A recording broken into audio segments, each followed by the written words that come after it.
SIL endured 2 assaults, leaving a letter that led my brother to disown his daughter. I raised her, but now he demands her house. To begin with, my sister-in-law Zara was a very kind and generous person. She always greeted me with love and made me feel like I was a sister from the first time I met her. We had grown really close over the years because we were both working women, and we would spend our weekends shopping or going to lunch together.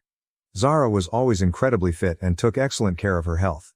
This is why the sad news of her breast cancer diagnosis shocked us all so deeply. We united behind her and supported her fight against cancer. I made it a point to visit her frequently during her chemotherapy rounds to spend time with her and watch over my infant niece whenever possible. During one of my visits to her home, while we sat together in her living room, she told me some news that broke my heart. Her voice trembled as she stated that her physicians had delivered a devastating diagnosis. Her cancer was severe and resistant to therapy. They'd given her a prognosis that left little room for optimism. The weight of her comments weighed heavily in the air, and I fought to find the perfect words to console her during that vulnerable moment. I asked her what I could do to make everything easy for her. Her eyes, which were typically filled with love and joy, suddenly showed a mixture of fear and resignation. She thanked me for everything I had done for her and expressed her desire not to burden me with a secret she had kept concealed from everyone. I strongly stated that she had nothing to apologize for and that I would do anything for her, no questions asked. She then entrusted me with a secret she had never told anyone, including her own parents. She told me that years ago, during her undergraduate days, she went through a horrible experience that has haunted her ever since. She was the victim of a sexual attack at a party, where she had been drinking too much. The attacker wore a mask, making it impossible for her to recognize him. The horror of that night left severe scars that she had been carrying silently for years. As she described the events of that fatal evening, I listened in terror. She was then in a relationship with my brother. Naturally, she looked to him for help and consolation, expecting that he would be the one person in the world who understood her. Instead of finding relief in his embrace, she was confronted with astonishment and accusations. My brother couldn't understand how another man could violate her in this way. In disbelief, he began to question her actions, indicating that perhaps her clothes or demeanor toward the guy at the party had prompted the assault. He refused to think that a man could accomplish such a thing unless the lady gave him a signal. Zara was heartbroken that he was questioning her in this manner. The weight of shame and guilt, wrongfully imposed on her by someone she loved, exacerbated her pain. Despite this, she summoned the bravery to denounce the assault to the police and even underwent a medical examination, which confirmed her claim about the assault. She wanted the culprit punished. Unfortunately for Zara, she lived in a college neighborhood where parties were prevalent and thousands of students congregated under the cover of night. Despite their best efforts, the authorities were unable to identify the masked assailant. It didn't help that none of the guests at the party came forward to testify for her. As a result, the inquiry stalled, and Zara never received justice. At the time, her parents were still living and the only ones who believed in her. This is how she overcame her great humiliation for what had occurred to her. According to Zara, after months of discussing the incident with my brother, he finally came around and apologized for his initial reaction. He realized that he should have known better and pledged to be more supportive of her going forward. Despite the strain on their relationship, Zara did not want to break it with him, so she chose to forgive him. Despite my brother's best efforts to be there for her in the years that followed, the tragedy never left her mind. I was saddened to hear this, especially since my brother had never mentioned any of it to me. SIL pointed out that my brother disliked discussing it and had even told her to keep the occurrence a secret, as if it were something disgusting for others to discover. I gently gripped SIL's hand and assured her that I didn't blame her for anything that had happened to her because it was never her fault. SIL smiled back bitterly and told me she had more to say. She talked slowly, as if each word was both a confession and a request for understanding. She then disclosed that she had been sexually attacked again after the initial event, this time by her former employer from her prior position. I remembered how, 2 or 3 years ago, she unexpectedly left her work, despite the fact that she had always enjoyed it. SIL had never told me why until now. Her hands trembled as she described how terrified and helpless she felt during the second assault. She informed me she was numb from shock during the event and could only move after the assault finished. Tears flowed down her cheeks as she departed the scene in a daze, her entire body trembling with the weight of what had just occurred. She recounted feeling detached from everything, as if she were witnessing the trauma from outside her own body. Later, as she sat in her car crying, her first thoughts drifted to my brother. She knew based on his earlier reaction that he would likely blame her again. She described how she felt the same shame when she realized she had been abused by another man without her consent. She felt unclean and repulsed by herself. This time, the trauma had a greater impact on her mental health since, Unlike previously, she had no one to talk to. Her parents had died, and she was afraid to open out to my brother. As a result, she fell into melancholy and experienced a few panic attacks. SIL told me she debated whether to report the assault to the police and have her boss arrested, or to safeguard her marriage. Then, 3 weeks later, she learned she was pregnant. At that point, she was positive that the child was not my brother's. The weight of this realization devastated her even more, and she was unsure how to convey the news to my brother. She assumed he would ask for a divorce. As her mental health deteriorated, SIL decided to end her life. She told me how powerless she felt at the time, lacking the strength to end the pregnancy and not wanting others to know about the assaults. I listened to her story, holding back tears, unable to understand what she had been through silently, without any of us knowing. SIL went on to tell me how, the evening she decided to end her life with sleeping pills, everything changed. My brother unexpectedly discovered the positive pregnancy test in the restroom. Instead of waiting for an explanation, he began bouncing up and down, overjoyed that she was pregnant and that they could finally start a family together. Caught up in his joy and engulfed in his embrace, she found herself unable to bring him down with the truth. Later, she told me how humiliated she was for not having the strength to tell him the truth that day or over the course of the previous 2 years, that the child was not his. SIL informed me that every time she saw the delicate moments between her daughter and my brother, her heart broke again. Tears flowed down her cheeks as she apologized to me for lying to my brother and everyone else. She even referred to herself as a coward and a loser who did not deserve a family as great as ours. She believed that cancer was God's punishment for her falsehoods.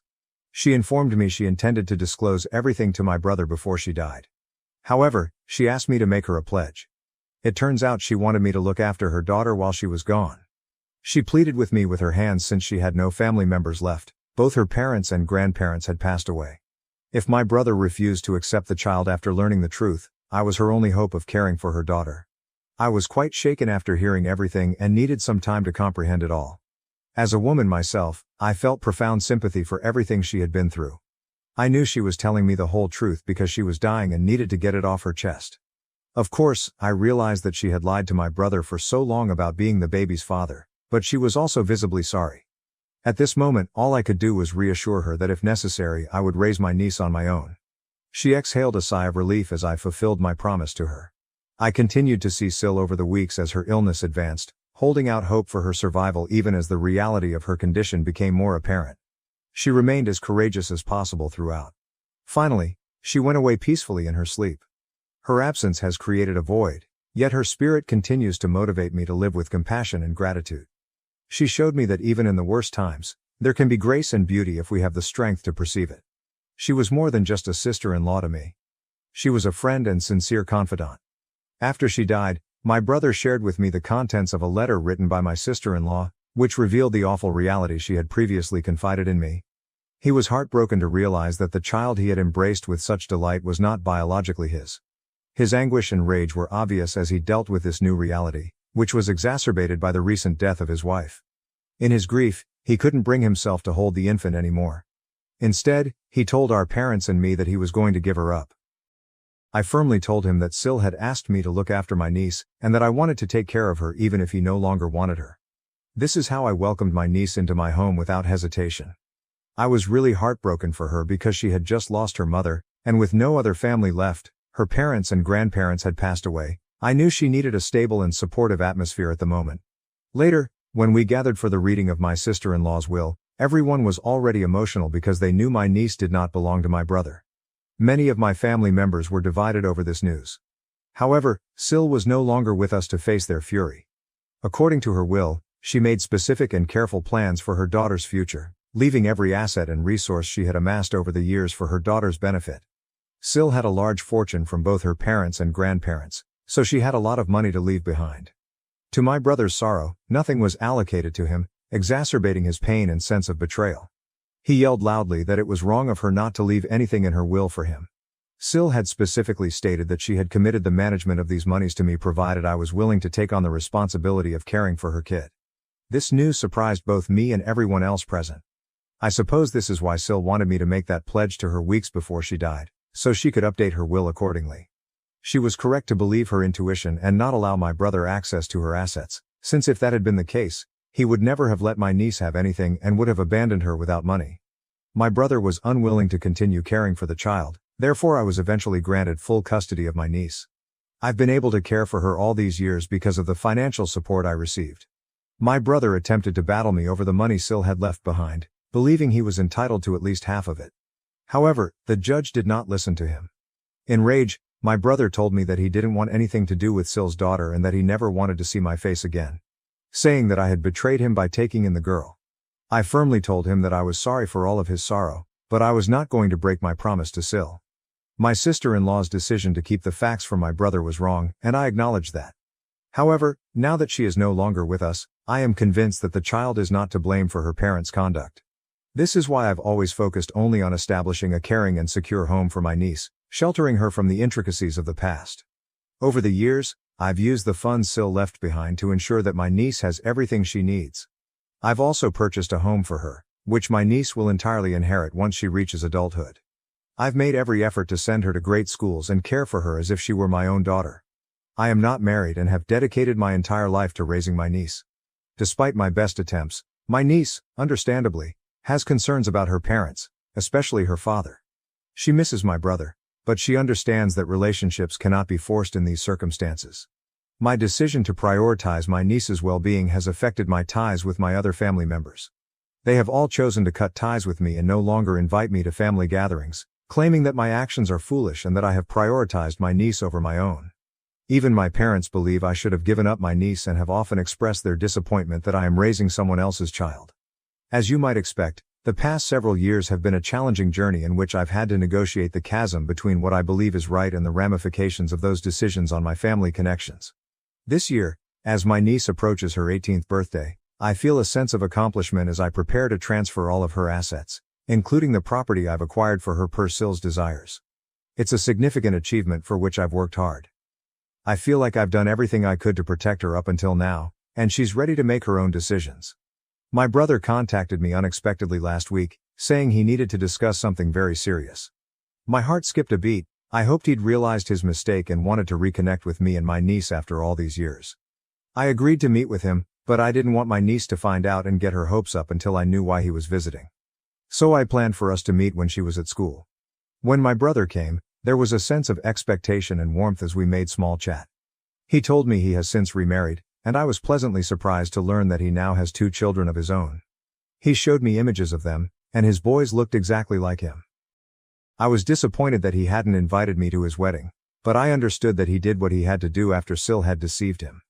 During our talk, I couldn't help but feel proud as I highlighted my niece's accomplishments and improvement over the years. I informed my brother that she occasionally inquired about him and was fairly mature for her age, thinking he would say he wanted to see her. Despite my excitement to communicate these wonderful tidings, he appeared indifferent to my niece. He interrupted me, his tone immediately changing to one of seriousness. He explained that he had come to meet me not to discuss my niece, but to request ownership of her house. I stared at him wide-eyed as he told how his family had suddenly lost their home and that our parents had already loaned him a large sum of money over the years, so he could no longer ask for assistance.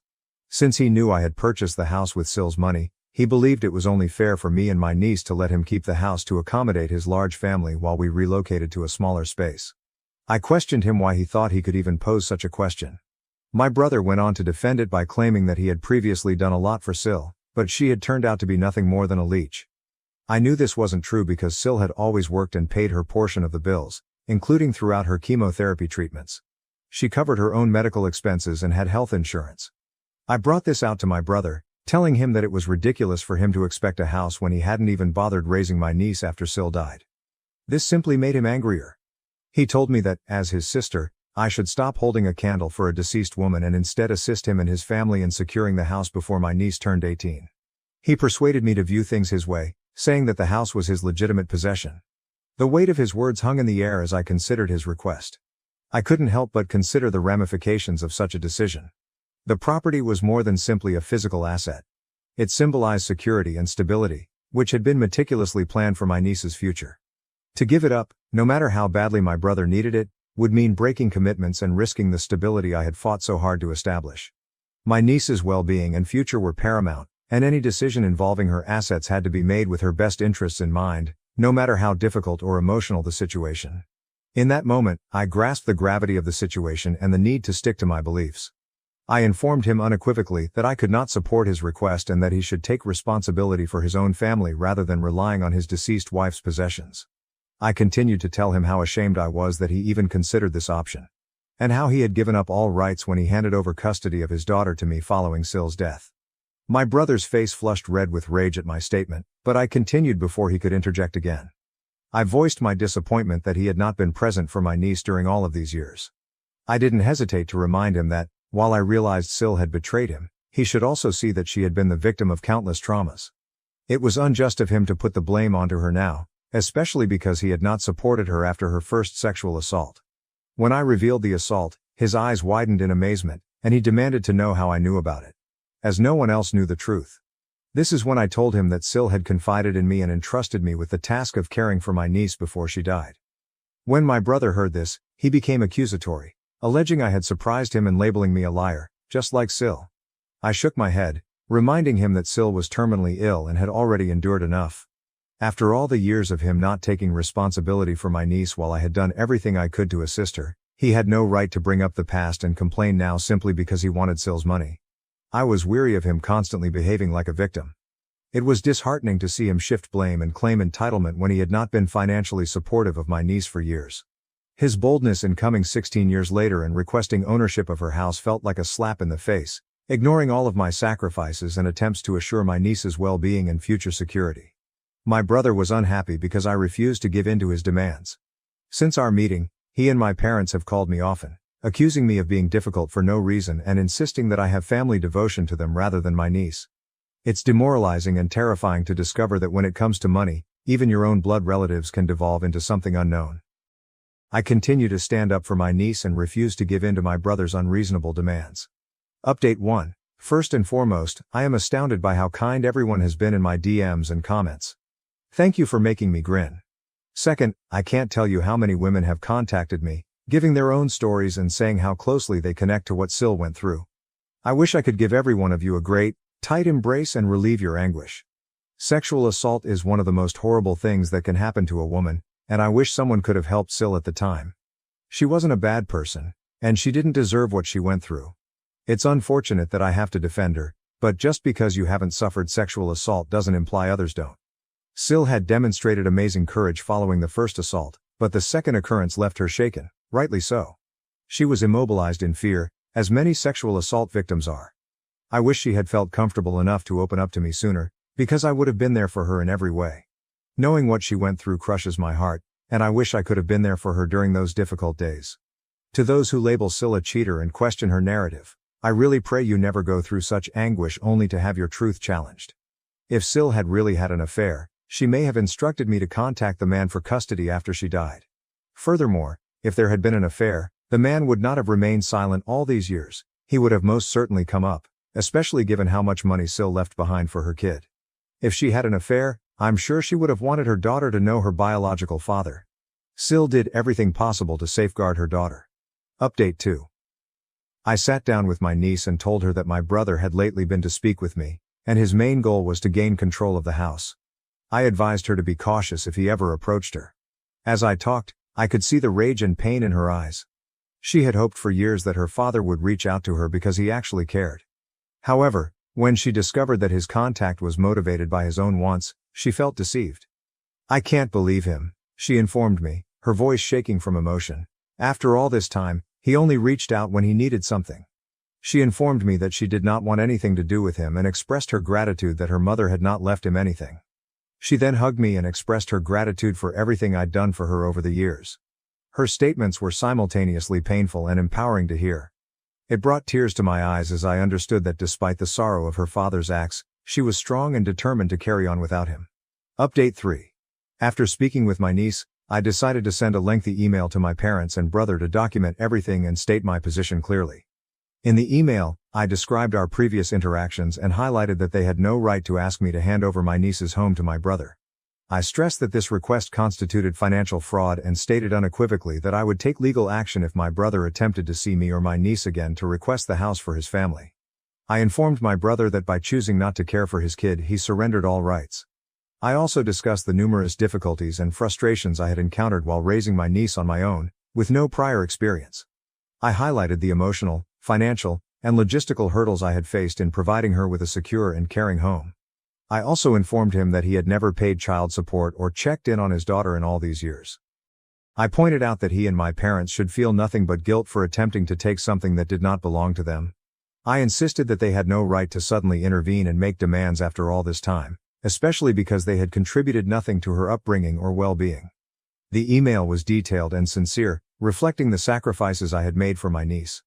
I reaffirmed my resolve to protect her and honor SIL's wishes no matter what. My message was clear and unequivocal. They had forfeited their right to be a part of her life due to their negligence and lack of support, and they had no place in her future. I never received a response after submitting the email. However, my brother and parents have not contacted me again, which is satisfactory for me. The silence speaks volumes, and I'm happy to have some peace knowing they won't meddle with my niece's life anymore. My niece is now preparing for her prom and impending birthday celebration. Watching her manage these thrilling occasions makes me very proud. I am so proud of the woman she has become, and I can't wait to support her at every big milestone in her future. It makes me emotional just thinking about how much she has grown and how much she resembles SIL, especially in her lips and brows. Every day I see SIL's strength and tenacity in my niece, and I only hope that she will be as strong as her mother, no matter what she does. Karen steals my wheelchair for her son, causes a scene, and gets banned from flying after assaulting me and my cat.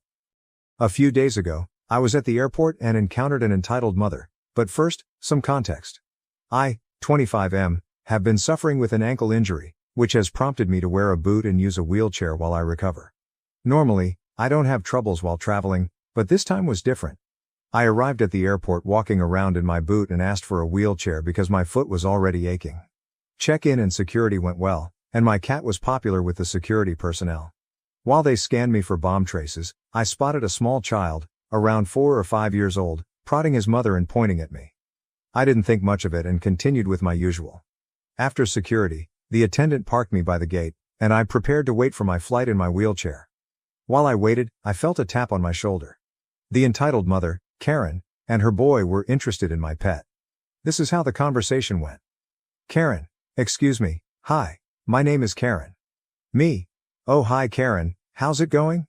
Karen seemed surprised and responded, "First and foremost, I'd appreciate it if you called me ma'am or Miss Karen. Learn some manners." Me: "Okay, did you need something?" Karen sighed and asked, "I need you to get up." I was perplexed. "Is everything all right? Did I get on some of your stuff? I can relocate the chair if necessary." Karen's tone became annoyed. "No, I do not need you to move the chair. I need you to get out of the chair." "May I ask why?"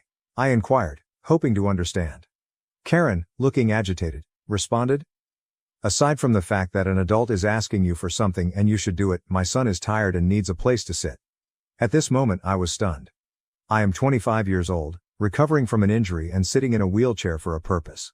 Despite this, I maintained my politeness and said, with a nervous giggle, "Oh, I'm sorry, but I think I'm just going to stay in the chair." This infuriated Karen. "Are you laughing at my child's pain? What kind of trash are you?" I attempted to de-escalate the situation. "No, sorry, you caught me off guard. I thought you needed assistance with something." Karen insisted, "I do. I need you to get up so that my baby can sit." Still calm, I responded, "As I already stated, I will remain in my chair. Maybe there are some chairs between the gates for you and your son to sit." Karen, refusing to let up, screamed, "But he's exhausted. It's too far to find open seats. There are only some in the food court." "I'm injured," I reminded her. "It would also be too far for me to walk to the food court only to walk back 15 minutes later." Karen, evidently frustrated, noted, "We spotted you standing in security. You can stand here. You have somewhere to recline, so please offer us the chair." At this moment, I was finished. "No, please leave me alone. I'll stay here until it's time for me to board." Karen, defeated, huffed and went off with her son, murmuring, "Really? You won't assist a needy child? You are heartless." I ignored her and put my headphones back on, believing everything was over. But a few minutes later, I feel a tug on my boot, followed by intense pain rushing through my foot. "What the F?" I thought as I noticed the child was attempting to climb on top of me. He attempted to hop onto my lap, using my boot as a step stool. I pulled him away instinctively as I touched him for the second time. I am not a jungle gym. I removed my headphones and saw the child on the ground, wailing and throwing a complete tantrum. His entitled mother rushed in, shouting, "How could you attack my child?" A flight attendant noticed the disturbance and approached to examine the situation, but the entitled mother was already bawling. "She attacked my baby. I want her off this flight," she cried, squeezing her infant tightly. The child, through tears, stated, "Mommy, she wouldn't let me sit. You said she'd let me sit on her lap." The entitled mother began uttering incomprehensible remarks before turning back to face me. "Look what you did, please give us a seat." At this point I was still in my wheelchair, in a lot of pain, and becoming increasingly angry with her actions. The flight attendant finally intervened. "Ma'am, what exactly are you trying to do here?" The entitled mother, evidently angry, stated, "I only need this chair. Tell her she can go back on the plane if she gives me this chair." The flight attendant responded, "Ma'am, she has done nothing wrong. Please leave her alone. She's a wounded traveler, and this chair is for her." The entitled mother refused to back down, claiming, "The chair is for people who need it, and right now, my son needs it. She has been disrespectful and attacked my children. If she does not give me her chair, I will have her removed from the flight." The flight attendant stayed cool, saying, "Ma'am, you're disturbing other passengers. That's not authorized. I will give you one chance to cool down, apologize to this young lady, and hope she does not want to press charges." "Charges for what?" the entitled mother scoffed. "Being a B********. How is she allowed to board the plane with that thing?" she sneered, alluding to my cat. "It's probably feral and will attack everyone during the flight." At this time I'd had enough. "I have asked you several times to leave me alone. My pet has a ticket and is authorized to stay here. He appears to be better schooled and mannered than your child, which is understandable considering how his mother acts. Get out of my face before I follow the flight attendant's advice and file charges." The flight attendant backed me up, stating, "Ma'am, she can have her cat. It is totally legal and follows airline regulations. Your actions, however, are not. This is your final warning, leave her alone." The entitled mother, now crimson in the face, grabbed up her child and backed away a few steps, glaring at me. I maintained a careful eye on them. Suddenly, the kid dashed toward me, going for my cat carrier. Not knowing what he was about to do, my instincts kicked in, and I stuck my leg out just in time. The child stumbled over my footwear, preventing him from reaching the carrier and giving me agony. I shouted in agony. The flight attendant had had enough. She called for security and came to check on me as I began to weep from pain. The entitled woman shouted at me again, this time while holding her son. "Why would you hurt my child, you witch? Why would you send your kid to attack me and my cat?" I replied. "This is the second time he's been hurt doing something stupid that you told him to do." "I would never," she snapped, but her kid intervened. "But Mom, you did say to sit on the kiddie's box and squish him as hard as I can." "Shut up," the entitled mother told her son, but it was too late. Security arrived and the flight attendant directed them to remove a passenger. The entitled mother, still deluded, pointed at me and said, "Take her away. She hurt my child." The flight attendant and I exchanged astonished looks before she turned to the entitled mother and said, "Ma'am, you and your child will not be able to fly with us today. Security will accompany you out, and your belongings will be retrieved whenever feasible. Please gather your belongings and follow these gentlemen." The entitled mother, now appearing completely perplexed, questioned, "What do you mean?" "She's the one being rude, you need to kick her off the plane." "I've done nothing wrong, my son and I will board this plane. He needs to return for summer camp, and we can't afford to book a new airfare." The flight attendant stayed steadfast. "You will not be allowed on this flight, neither now nor ever. Please leave calmly with these men or they will drag you out." The entitled mother attempted to complain again, but eventually got her child and departed with security, cursing me and screaming about how Jesus has a special place for people like us. I was finally able to fly freely, albeit my ankle absorbed the brunt of the impacts, and I ended up spending more time in the booth than expected. The airline called to get my statement and offered me vouchers as compensation for my troubles. They also informed me that the customer had been forbidden from flying with their airline in the future. I believe they're just relieved I'm not filing charges. My fur baby and I are home, cuddling in bed, and I hope the woman has to spend a lot of money to get her child home on time. So tell me, am I the jerk? Wow, I'm not going to lie, I felt like this narrative had already ended 3 times, yet it just kept going. Did this woman send her youngster to harm a wheelchair user and their cat? If the poster is recounting the tale correctly, that's exactly what it sounds like. This mother has certainly ingrained some bad habits in her child, and I enjoy how the poster also calls her out on it. But, whether your child is weary or not, you do not bother a person in a wheelchair. Surely there were lots of other people sitting in regular chairs that she could have asked for a seat, or she could have simply let the child sit on the floor. They're kids, so they don't care.